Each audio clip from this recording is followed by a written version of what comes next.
एक बहुत बड़ी घटना घटी है अमेरिका और कनाडा के बीच में, यानी कि डोनाल्ड ट्रंप और Mark Carney. Mark Carney prime minister हैं कनाडा के और डोनाल्ड ट्रंप हैं राष्ट्रपति अमेरिका के। और जैसा कि हम डोनाल्ड ट्रंप को अच्छी तरह जानते हैं, समझ चुके हैं कि वो हर जगह डिस्ट्रप्शन पैदा कर रहे हैं। पुरानी पुरानी दोस्तियों पर सवालिया निशान उन्होंने खड़ा कर दिया है, अलायंसेस को हिला दिया है और वो दुनिया को अपने तरीके से रचना गढ़ना चाहते हैं। तो ये जो ट्रेड टॉक हुई, जो विफल हुई, उसका भारत पर क्या फर्क पड़ेगा? फर्क डायरेक्टली तो नहीं पड़ेगा, लेकिन इनडायरेक्टली जरूर पड़ेगा। हमारी सोचने और समझने और हमारी कार्यशैली को वो निर्धारित करेगा, एक दिशा देगा। तो इसी के ऊपर करेंगे बात। मैं हूं कर्नल दानवीर और आप देख रहे हैं मेरा YouTube channel by the same name, दानवीर सिंह। So let's start. अब ये मैंने एक चैप्टर प्लेट बनाई है जिसके ऊपर लिखा हुआ है Canada suspends trade talks with United states, lessons for India. ये डोनाल्ड ट्रंप है, अमेरिका का झंडा है, कनाडा का झंडा है और ये है वहां के प्रधानमंत्री मार्क कार्ने। शुरुआत करें उससे पहले मैं आपको थोड़ा सा हिस्ट्री में ले जाना चाहूंगा। अमेरिका के अंदर जो भी मूल यूरोपियन वासी हैं, जो यूरोप से आए हुए बसे हुए जो लोग हैं, वो मूलतः ग्रेट ब्रिटेन और ख़ास तौर से स्कॉटलैंड के इलाके से हैं। मेरा यहाँ पर कहने का मतलब ये है कि जितने भी गोरे लोग हैं अमेरिका के अंदर, मेजॉरिटी की लीनिएज ग्रेट ब्रिटेन में पाई जाती है। यानी कि चाहे वो यूनाइटेड स्टेट्स ऑफ अमेरिका हो, चाहे वो कनाडा हो, नॉर्थ अमेरिकन लीनिएज की बात करें, साउथ अमेरिका में स्पेनिश पाए जाते हैं। तो ये बुनियादी तौर पर एक डिफरेंस है।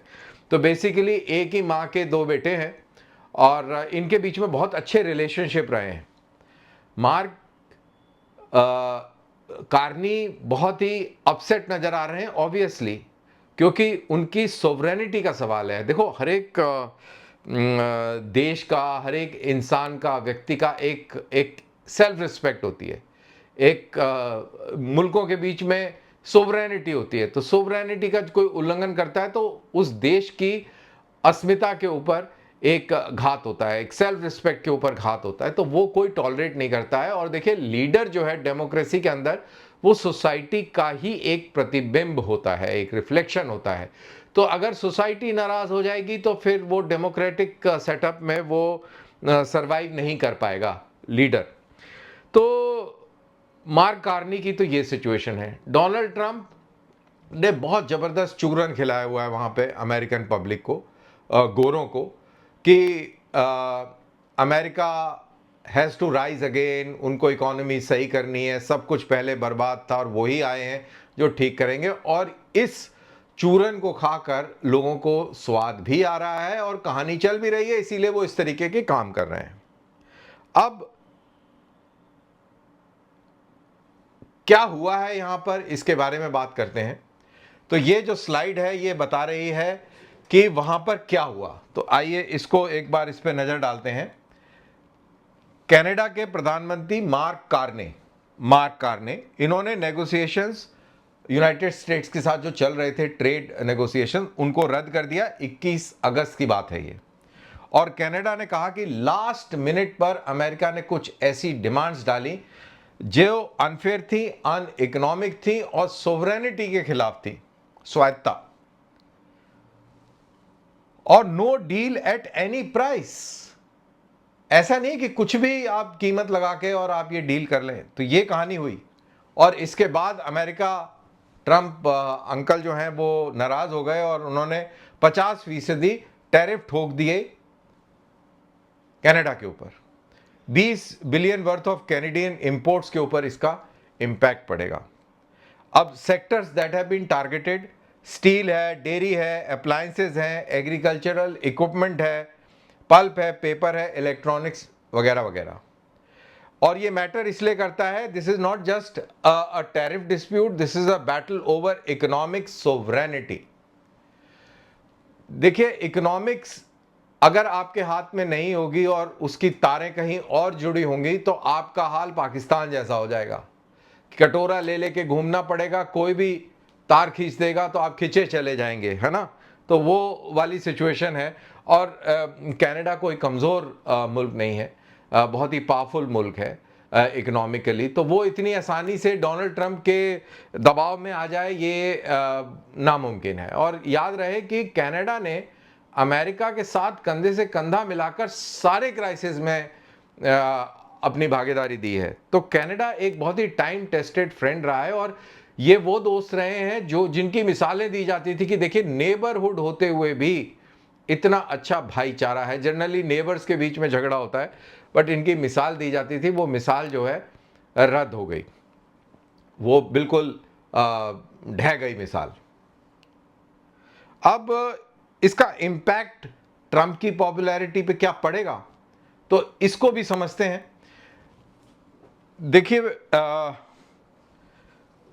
अमेरिकन्स को भी इसका खामियाजा तो भुगतना पड़ेगा। टैरिफ्स बढ़ेंगे तो स्टील की प्राइसेस पे फर्क पड़ेगा, इलेक्ट्रॉनिक्स की दामों पर फर्क पड़ेगा, गुड्स पे फर्क पड़ेगा, इन्फ्लेशन प्रेशर बढ़ेगा, और हाउस होल्ड बजट, जो घरेलू जो बजट है, उस पर इम्पैक्ट पड़ेगा। अमेरिकन बिजनेसेस में सप्लाई चेन्स डिसरप्ट होंगी और कॉस्ट बढ़ेगी, कॉम्पिटिटिवनेस गिरेगी, मोनोपोली बढ़ेगी। बॉर्डर स्टेट्स को ज़्यादा तकलीफ होगी, खासतौर से मिनेसोटा, विस्कॉन्सिन और मिशिगन, जो कि कनाडा के साथ ट्रेड पर हैवी रिलायंस रखते हैं, काफ़ी वो उस पर निर्भर करते हैं। अगर वोटर्स को इस चीज़ का दर्द हुआ तो जो मिड टर्म पोल्स होने वाले हैं 2026 नवंबर में, वहाँ पर डोनाल्ड ट्रंप को फर्क पड़ेगा। और डोनाल्ड ट्रंप चाहते हैं कि किसी तरह उससे पहले कुछ चमत्कार हो जाए। तो क्या चमत्कार होगा, क्या नहीं होगा, ये देखना होगा। अब सवाल यह है कि how it can help Trump. Trump ने भी तो दिमाग लगाया होगा ना, जब हम अपनी बात कर रहे हैं तो ट्रंप ने भी दिमाग लगाया होगा कि यार ये सब चीज़ें होंगी तो मैं कहाँ जाऊँगा। लेकिन ट्रंप भी किसी चीज़ पर खेल रहे हैं, तो कौन सी चीज़ है वो? दरअसल उनके जो सपोर्टर्स हैं, जो उनके जो चमचे हैं, उनको ये अपील करता है, ये बहुत ज़बरदस्त अपील करता है, अमेरिका फर्स्ट अप्रोच। और वो अभी तक ट्रंप के साथ खड़े नजर आ रहे हैं, तो उनको लग रहा है कि ये कार्ड चलेगा बॉस। वो बात करते हैं कि टैरिफ से अमेरिकन जॉब जो हैं वो सुरक्षित रहेंगे। ये वाली जो बात है, ये लोगों को बहुत अपील कर रही है कि देखो, ट्रंप जो भी कर रहा है वो अपने देशवासियों के लिए कर रहा है, अपने लोगों की जॉब्स बचाने के लिए कर रहा है। तो ये अभी तक कहीं ना कहीं ये नैरेटिव चल रहा है, तो ट्रंप इसी नैरेटिव का फायदा उठा रहे हैं। क्या ये लॉन्ग टर्म में चलेगा, ये देखने वाली बात होगी। और स्ट्रॉन्ग लीडर इमेज, जो ट्रंप ने अपनी स्ट्रॉन्ग लीडर इमेज बनाई हुई है, उसके चलते कि बहुत टफ नेगोशिएटर है और बहुत स्ट्रॉन्ग लीडर है, इसके जैसा कोई लीडर नहीं हुआ आज तक इतिहास में। तो ये वाली छवि बनाने का उनका प्रयास है, और वो उनको लगता है कि ये छवि जो है उनकी टिकी हुई है आम लोगों में, उनके सपोर्टर्स में। तो ये भी एक बहुत महत्वपूर्ण पहलू है। अब कनाडा से आगे चलते हैं कि इसका दुनिया को क्या समझना चाहिए, दुनिया के लिए क्या खतरे की घंटी है, वो समझते हैं। देखिए, जो भी कुछ यहाँ पे हुआ है, इसका रिपल इफेक्ट होगा। अब पानी में अगर पत्थर मारोगे तो वो चारों तरफ वो कंसेंट्रिक सर्कल्स के अंदर वो वेव्स जो हैं एक्सपैंड करेंगी। कंसेंट्रिक सर्कल्स एक्सपैंड करते हैं, ठीक उसी तरीके से ये एक पत्थर मारा हुआ है डोनाल्ड ट्रंप ने एक स्टेबल स्थिर पानी में, और उसके रिपल्स जो हैं दूर तक जाएंगे, हर छोर पर जाएंगे, उस लेक के हर किनारे पर वो रिपल्स जाएंगे, छोटी छोटी लहरें इसकी बनेंगी। तो क्या है, if even closest allies face uncertainty, what message does it send to the world. बहुत ही वैलिड क्वेश्चन है ये, कि सबसे क्लोजेस्ट एलाई, आपका मित्र, आपका भाई, अगर उसके ऊपर इस तरीके की कार्रवाई आप कर सकते हैं, तो दुनिया में आप कहीं भी कुछ भी कर सकते हैं, आपका कोई सगा नहीं है। ये एक बहुत बड़ा मैसेज जाता है। तो इससे सबसे पहला जो मैसेज गया वो है ट्रस्ट डेफिसिट का। आप पे भरोसा कोई नहीं करेगा, और जब भरोसा उठता है तो रिश्तेदारी और दोस्ती या कोई भी प्रोफेशनल रिलेशनशिप इंटरेक्शन कुछ भी आप ले लीजिए, वो ज़्यादा देर चलती नहीं है और वो उसमें हमेशा खतरा मंडराया रहता है। सप्लाई चेन का रीअलाइनमेंट हो जाएगा। देखिए, अमेरिका ठीक है, पावरफुल है, इकोनॉमी सबसे बड़ी है, सबसे मजबूत फौज है उसकी, बट ठीक है, लोग अपना रास्ता निकाल लेंगे। पानी कभी रुकता नहीं है। आप बांध भी बनाएंगे तो बांध भी तोड़ के निकल जाएगा। तो उससे पहले कि बांध टूटे, आपको बार बार पानी खोलते रहना पड़ेगा जिससे कि वाटर लेवल बना रहे। तो आप पानी को नहीं रोक सकते। तो पानी अपना रास्ता खुद ढूंढ लेता है। तो रीअलाइनमेंट हो जाएगा सप्लाई चेन का। देखिए, माइंड यू, चाइना है, यूरोपियन यूनियन है, वेस्ट एशिया है और साउथ ईस्ट एशिया है, इंडियन सब कॉन्टिनेंट है। तो यहाँ बहुत पावरफुल इकोनॉमीज़ हैं।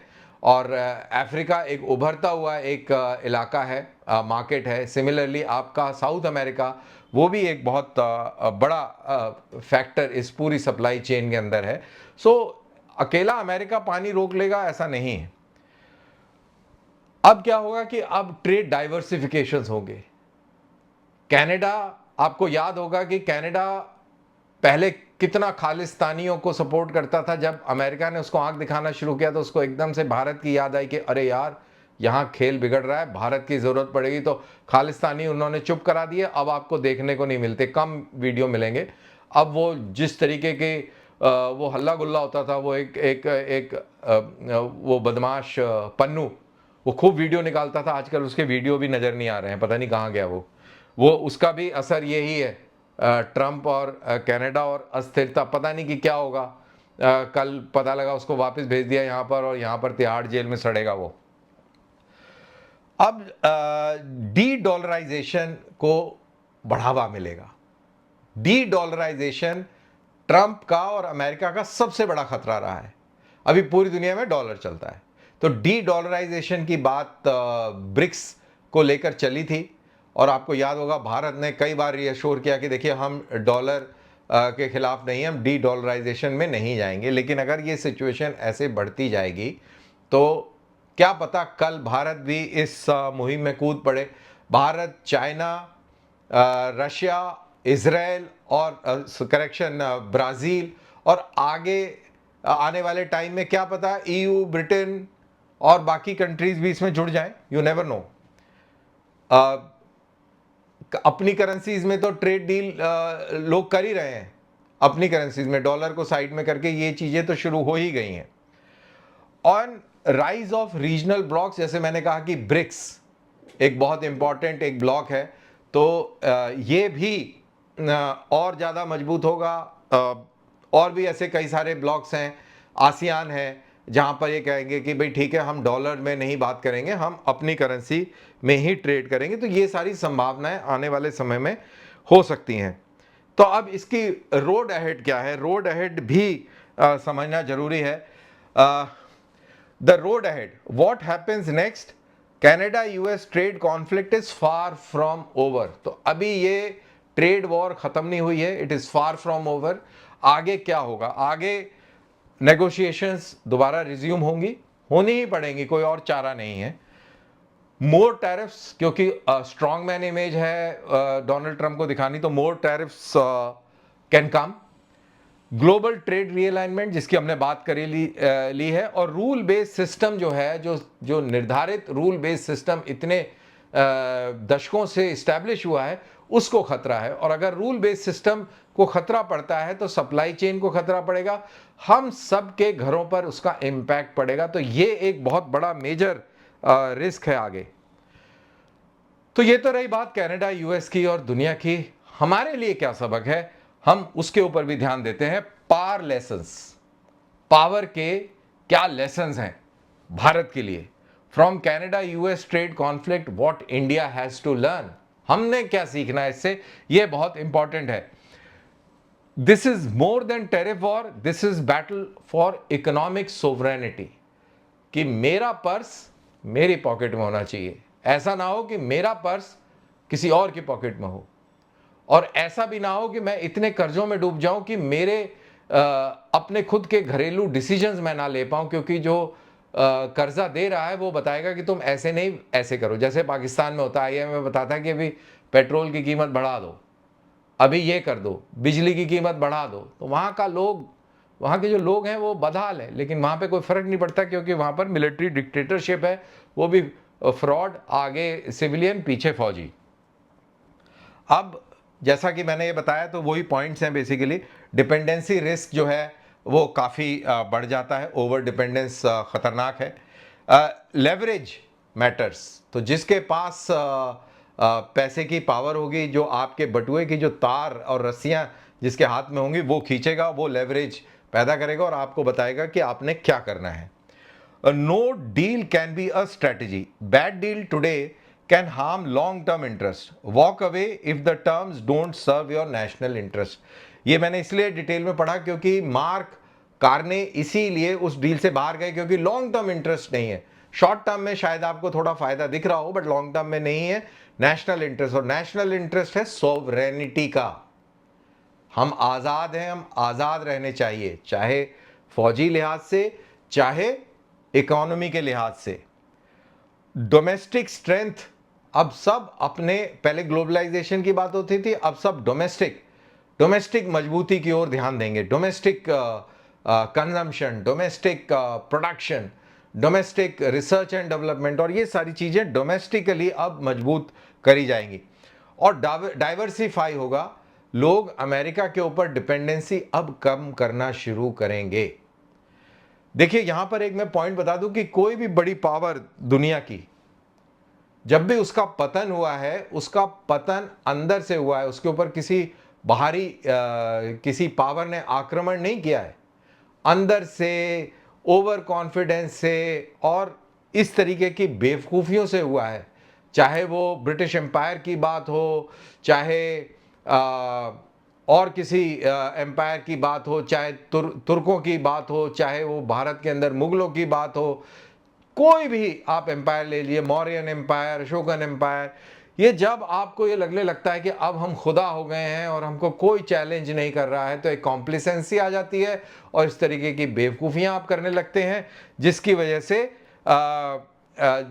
आपको खुद को नुकसान होता है। तो ये नुकसान अमेरिका को हो रहा है, ये डोनाल्ड ट्रंप को और उसके सपोर्टर्स को भी समझ नहीं आ रहा है। अब आगे चलते हैं, हमको अपने जो कोर सेक्टर्स हैं उनको स्ट्रेंथन करना होगा। हमारा कोर सेक्टर क्या है भारत के अंदर? भारत के अंदर कोर सेक्टर है एग्रीकल्चर सेक्टर। हमको एग्रीकल्चर सेक्टर को बहुत गार्ड करना पड़ेगा। हमको जो भी प्रोत्साहन देना है, बढ़ावा देना है अपने किसानों को, वो हमको देना है। हम कोई ऐसी ट्रेड डील में ना फंस जाएं जिससे कि हमारे किसानों का हित जो है वो मारा जाए, क्योंकि 70% से ज़्यादा इस देश के अंदर किसान है और इकोनॉमी अभी भी रूरल इकोनॉमी है। तो ये बहुत इंपॉर्टेंट पॉइंट है। और याद रहे अगला point, trade is Jio politics. तो जियो पॉलिटिक्स, जियो मतलब कि धरती और उसको हथियाने की पॉलिटिक्स, आजकल उसको जियो इकोनॉमिक्स भी बोलते हैं, धरती और इकोनॉमिक्स। तो पॉलिटिक्स इकोनॉमिक्स कह लीजिए, लेकिन जियो कांस्टेंट है। तो ये एक बहुत बड़ा फैक्टर है जियो पॉलिटिक्स का। और सबसे शानदार उदाहरण हमारे पास, हमारे सामने है Pakistan. Think long term. Short term में आपको गेन हो सकता है, लेकिन लॉन्ग टर्म में आपको बहुत नुकसान होगा। अब 10 ऐसे कौन से एक्शन हैं जो भारत को लेने चाहिए? सबसे पहले अपने मार्केट्स को डाइवर्सिफाई करना चाहिए, कोई रॉकेट साइंस नहीं है। अपनी डोमेस्टिक कैपेबिलिटी को बढ़ाना चाहिए, यानी कि आपको प्रोडक्शन बढ़ाना है, आपको इकोनॉमिक स्टेटस लोगों का बढ़ाना है, जिससे कि उनकी परचेजिंग पावर बढ़े। परचेजिंग पावर बढ़ेगी तो आप अपने देश में ही खपत कर पाएंगे, आप दूसरे पर निर्भर नहीं रहेंगे। और इसका मैं एक एग्जांपल इस स्लाइड के बाद दूंगा आपको। इसके ऐसे उदाहरण रहे हैं हमारी नियर हिस्ट्री में। अगर आप ये दोनों चीज़ें कर लेंगे, डाइवर्सिफाई कर लेंगे मार्केट्स को, और आप अपनी डोमेस्टिक कैपेबिलिटी को स्ट्रेंथन कर लेंगे, तो आप जब नेगोशिएशन टेबल पर बैठेंगे तो आप मजबूती के साथ बैठेंगे, आपकी आवाज़ में गंभीरता होगी और आप दम के साथ अपनी बात रखेंगे, नहीं तो आप जी हजूर जी सर करते रह जाएंगे। आपको अपनी मैन्युफैक्चरिंग और एक्सपोर्ट को बूस्ट करना पड़ेगा, आप उससे बच नहीं सकते। आपको अपनी सप्लाई चेन्स को सिक्योर करना पड़ेगा, आपको ऐसे पार्टनर्स ढूंढने पड़ेंगे जो रिलायबल हैं। आपको इनोवेशन, रिसर्च एंड डेवलपमेंट में काफ़ी पैसा लगाना चाहिए, लगाना पड़ेगा, जिससे कि आप साइंस और टेक्नोलॉजी में भी आगे रहें और आपके पास आइडियाज़ भी इनोवेटिव होने चाहिए टू डू बिजनेस। तो ये सारी चीज़ें हैं, तो you can only lead with innovation and science. So ये बहुत इंपॉर्टेंट है। आपको फाइनेंशियल रेजिलियंस बनानी पड़ेगी कि आपके ऊपर कोई टैरिफ लगा दे, सैंक्शन लगा ले, तो आप उससे उभर पाए। तो इस पॉइंट नंबर 7 और पॉइंट नंबर 2 के ऊपर अपन बात करेंगे स्लाइड के बाद में। पॉइंट नंबर 8, आपको स्ट्रॉन्ग डोमेस्टिक डिमांड बेस बनाना पड़ेगा। तो ये सारी चीजें जुड़ी हुई हैं, फाइनेंशियल रेजिलियंस, डोमेस्टिक बेस और डोमेस्टिक कैपेबिलिटी। तो 2, 7 और 8 पॉइंट जो है एक दूसरे से मैच्ड अप है। 9वां पॉइंट है कि परस्यू स्मार्ट ट्रेड एग्रीमेंट्स। आपको स्मार्ट ट्रेड एग्रीमेंट्स में जाना पड़ेगा। और भारत का जो अभी तक का इतिहास रहा है, हम बड़े फेयर और जस्ट प्लेटफॉर्म्स पर बात करते हैं, उसी तरीके की डील्स हम पसंद करते हैं। तो ये हमारा एक नेचर और हमारी एक स्टैंडिंग है दुनिया के अंदर इस बात को लेकर। And last but not the least, very important, कि आप जो भी करें, आप स्ट्रेटेजिकली आपको ऑटोनोमस ही रहना पड़ेगा। और स्ट्रेटेजिकली आप ऑटोनोमस तब रह सकते हैं अगर आप किसी के ऊपर इकोनॉमिकली निर्भर ना हो। तो big message for country like India is world is rearranging itself. दुनिया अपने आप को दोबारा से संगठित कर रही है, नया वर्ल्ड ऑर्डर उभर रहा है। Economic power is the new geopolitical power. तो इकोनॉमिक पावर नई जियोपॉलिटिकल पावर है, जिसको अरुण जेटली जियो इकोनॉमिक्स बोला करते थे। India must build strength and not seek sympathy. बिल्कुल सिंपल, अपनी मजबूती बनाइए, आपको किसी से उसके रहमो करम की ज़रूरत नहीं है और उस तरीके की आपको उम्मीद भी नहीं रखनी चाहिए। Strong economy, strong nation, strong future. Simple, economy strong होगी, आपका देश स्ट्रांग होगा, देश स्ट्रांग होगा तो आपके देश का फ्यूचर स्ट्रांग होगा। लुक एट चाइना, ट्रंप ने उसके ऊपर टैरिफ लगाने की कोशिश करी, उसको पता लगा कि समझ में आया कि ना ना, इससे नुकसान मेरा ज़्यादा है, हाथ जोड़ते हुए वहाँ गए थे। तो मैंने आपको बताया था कि ये स्लाइड के बारे में जो ये पॉइंट हैं उनके बारे में मैं बताऊंगा, तो वो मैं यहाँ पे बताना कि आपको बताना चाहता हूँ। हम तो उस समय बहुत छोटे छोटे थे, आप में से कई सारे लोग तो उस समय पैदा भी नहीं हुए होंगे, और जो लोग मुझसे बड़े हैं उनको बहुत अच्छी तरह याद भी होगा। जब लेट 70s में हमने पोखरण-1 किया तो भारत के ऊपर प्रतिबंध लगे। भारत में अचानक से कोका कोला बंद हो गया, फैंटा बंद हो गया। हमें तो बच्चे थे तो हमें शायद यही थोड़ा बहुत याद है। और उसके बदले कैंपा कोला आ गया, 7 अप आ गया, गोल्ड स्पॉट आ गया, देसी ब्रांड आ गए और ये चलने लग गए। और दुनिया सही चलती थी। वो ज़माने थे जब मम्मी पापा के पास थोड़े थोड़े कपड़े हुआ करते थे। पापा के पास 4 कमीज़ें, 2 पैंटें, 2 जोड़ा जूता, मम्मी के पास भी 4-5 धोतियाँ, साड़ियाँ, और उस तरीके से सैंडल भी 1-2, और बच्चों के पास भी 2 कमीज़ें, 1-2 निक्कर, और लड़कियों के पास भी 2-3 फ्रॉकें, और बस छोटा वार्डरोब, सिंपल और सिंपल देसी खाना। गेहूँ आता था, गेहूँ को धोया जाता था, धो के उसको चारपाइयों पे सुखाया जाता था। बच्चों का काम होता था चिड़ियाँ भगाना, और जब वो सूख जाता था तो वो गेहूँ कनस्तर में भरकर चक्की जाता था, वहाँ से पिस के आटा आता था, और फिर साहब बाकी किचन चलता था। और दुनिया बहुत अच्छी चलती थी, खूब खेलते कूदते थे, मस्त रहते थे, यार दोस्त, पढ़ाई लिखाई, और एक बहुत ही सिंपल लाइफ हुआ करती थी। 98 में फिर हमने पोखरण-2 किया और हमारे ऊपर फिर से सैंक्शन लगे। प्रमोद महाजन बीजेपी के लीडर थे, मेरे को याद है उन्होंने कहा था कि कोका कोला नहीं पिएंगे, पिज़्ज़ा बर्गर नहीं खाएंगे। हमारे देश के अंदर इकोनॉमी, हमारी खुद की कंजम्पशन बहुत स्ट्रांग है, 5000 साल पुरानी हमारी सभ्यता है, हम इसको झेल लेंगे, और हमने बखूबी झेल लिया और प्रोग्रेस भी करी। ये खूबसूरती है हमारे देश की, हमने प्रोग्रेस भी करी। ऐसा नहीं है कि हम वहाँ पे ठप बैठ गए, हमने प्रोग्रेस भी करी। और आज के अंदर, आज की स्थिति अगर हम देखते हैं तो मेरे को अपने प्रेजेंट जो हमारा गवर्नमेंट का लॉट है उस पर गर्व भी होता है कि देखिए, इतने उकसावे के बावजूद हमने कोई ऐसा बयान नहीं दिया, हम अपना आपा नहीं खोले। ट्रेड डील के ऊपर टॉक्स चले जा रही है, लेकिन अभी तक कंक्लूड नहीं हो रही। कई बार सुनने में बस अभी होने वाली है, बस तैयार हो गई, और बस आए आए आए और छा गए, लेकिन फिर वो कहानी गायब हो जाती है। क्यों? क्योंकि हम अपनी सोवरेनिटी खोना नहीं चाहते, हम उसको पकड़ के रखते हैं। आपको याद होगा, डोनाल्ड ट्रंप ने व्हाइट हाउस में एक प्रेस वार्ता में कहा था कि Narendra Modi is a tough negotiator. तो ये बेशक भाई साहब एक प्रॉपर्टी डीलर हैं और बिल्डर हैं, लेकिन इनको ये पता नहीं है कि गुज्जू भाइयों से इनका पाला पड़ा है, जो कि कई जनरेशन से वो बिजनेस करते रहे हैं। बिजनेस उनकी रग रग में है, तो वो इतनी आसानी से आप जो है उनको दबा लेंगे और अपने किस्म की ट्रेड डील कर लेंगे, ये बिल्कुल नामुमकिन है। और एक और बात मैं इसी संदर्भ में यहां पर कहूंगा, और मैं कई लोगों को, अपने दोस्तों को, सबको ये बोलता हूं, every relationship has an expiry date. No relationship comes without an expiry date, and it is for life. आपके माँ बाप की भी एक्सपायरी डेट होती है, आपके भाई बहनों के साथ भी रिश्ते की एक्सपायरी डेट होती है, चाहे वो किसी भी तरीके से एक्सपायर हो। आपके हर दोस्त के साथ एक एक्सपायरी डेट होती है। अगर ये एक इंसान के साथ है तो यही चीज देशों और मुल्कों के साथ भी है। तो हमेशा याद रखिए, every relationship has an expiry date.